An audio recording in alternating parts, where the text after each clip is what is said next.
Are you worried about future tax hikes eroding your retirement savings? What if you could strategically convert your pre-tax retirement accounts into Roths and lock in tax-free growth for the rest of your life? In this video, we're going to dive into Roth conversions, an essential strategy for anyone that's serious about maximizing their retirement accounts. Specifically, we're going to look at 5 life events that might provide great opportunities to do Roth conversions. And make sure you stay to the end. We'll all discuss 3 important factors you should consider before doing any Roth conversions.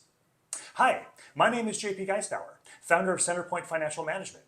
I'm a certified financial planner professional, a certified public accountant, and this channel is dedicated to helping diligent savers maximize their lives and minimize their taxes as they transition into retirement. Before we dive into the situations that may provide good opportunities to do a Roth conversion, allow me to describe how they work. Say you have a pre-tax balance in your traditional IRA.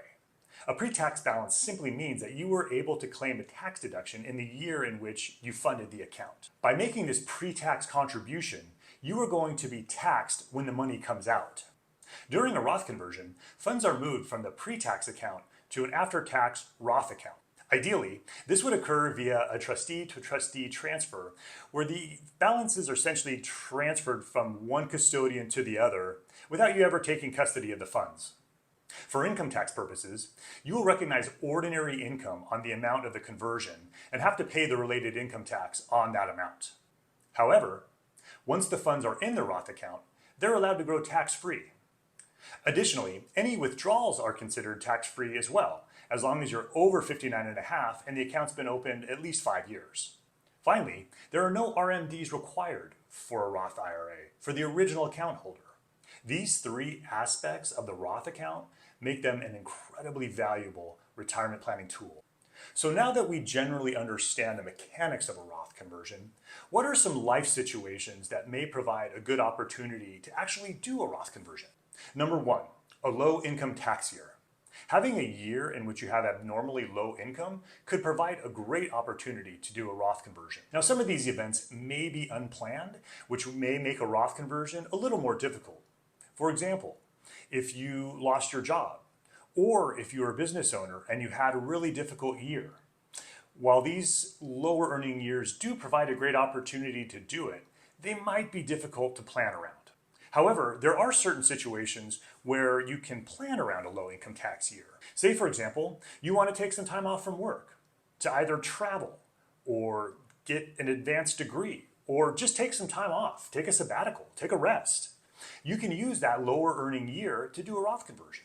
Or if you're planning to have children and one of the spouses wants to stay home with the children, there might be a couple of lower earning income years where there's only one salary coming in. Another situation could be where you're planning on launching a business and you realize it might take you a year or 2 to get the business off the ground. And in that time, you might have low income or you might even be running the business at a loss. That provides a great opportunity for doing a Roth conversion. So if you find yourself in a low income year, or better yet, you could structure a low income year in the future, you may want to consider how you can do Roth conversions.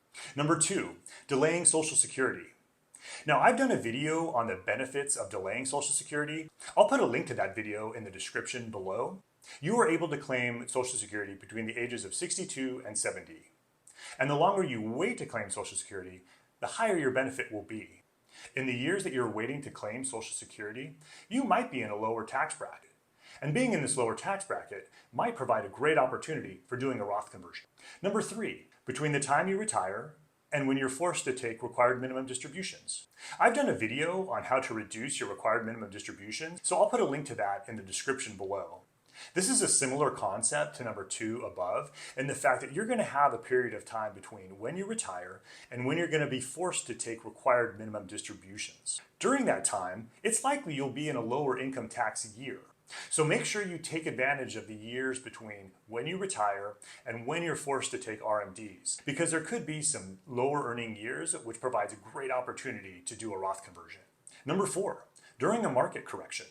When a lot of people are panicking and refusing to look at their retirement accounts and just want to sell everything and go home, this could actually be a great opportunity for cooler heads to prevail and do a Roth conversion. Let's go through a really quick example of how this might work. Let's say you own 1,000 shares of ABC Corporation. And prior to the correction, ABC Corporation was at $100 a share. In order to do a Roth conversion of that entire position, you would have been forced to recognize ordinary income of $100,000. But let's say ABC company gets whacked, 50%. And now it's trading at $50 a share. Well, $50 a share times 1,000 shares to convert that entire position would generate $50,000. By converting that entire position when the values are depressed, you are able to reduce your taxable income by $50,000. And now, once that position is in the Roth account, it's able to grow tax-free for as long as you hold it. So by staying calm, cool, and collected when everybody else may be panicking, doing a Roth conversion in a down market could actually be a very smart and savvy strategic financial planning move. Number 5, your children are going to be in a higher tax rate than you are. Believe it or not, Roth conversions can also be an effective estate planning strategy. They can also be a very effective tool for doing intergenerational financial planning. I've recently had a couple of clients inherit their parents' IRA. Now, generally speaking, when you inherit an IRA from your parents, you're going to have 10 years to zero that account out. But the problem that's happening is my clients are inheriting these accounts in some of their highest earning years. Now, my clients didn't have any intention of stopping working. They enjoyed their lives. They enjoyed their work. They enjoyed what they did. So having to recognize all of this income, given how sizable these IRAs were, kind of created a bit of a tax problem. So given this situation, it may make sense for the parents to actually recognize the income at their lower income tax rates than for the children to recognize the taxable income within that 10-year period of inheriting the IRA. This is going to take a little bit of work, and you'll need to have some communication between the two generations to figure out if this is the right strategy for you. But it may make sense for the parents to do the Roth conversion, recognize the income tax at their rate, and then let the kids inherit the assets tax-free. So there you have it. There's 5 potential life situations that might occur that could provide an excellent opportunity for doing Roth conversions. So now that we've gone through those particular scenarios, what are the 3 primary considerations you should have for doing a Roth conversion? The first of those is interest rate arbitrage. Now that's kind of fancy pants finance talk for essentially saying, does it make sense to pay taxes now or pay taxes later based upon where you think the income tax rates might be? Given the fact that you are going to have to take required minimum distributions, you're going to have to recognize this income at some point in time. Or your kids are going to inherit this IRA and they're going to have to recognize the income. So by taking a longer term view and looking at the possible tax rates throughout the rest of your life, it may make sense to start doing Roth conversions earlier than you might normally think. Number 2, make sure you have enough cash outside of the IRA to pay for the taxes on the Roth conversion. You'll want to maximize your Roth conversion by getting absolutely every dollar of that conversion into the Roth account.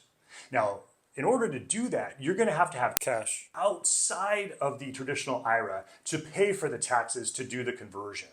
So if you plan on doing one of these, make sure you've planned around how those tax consequences are going to affect your personal cash flow.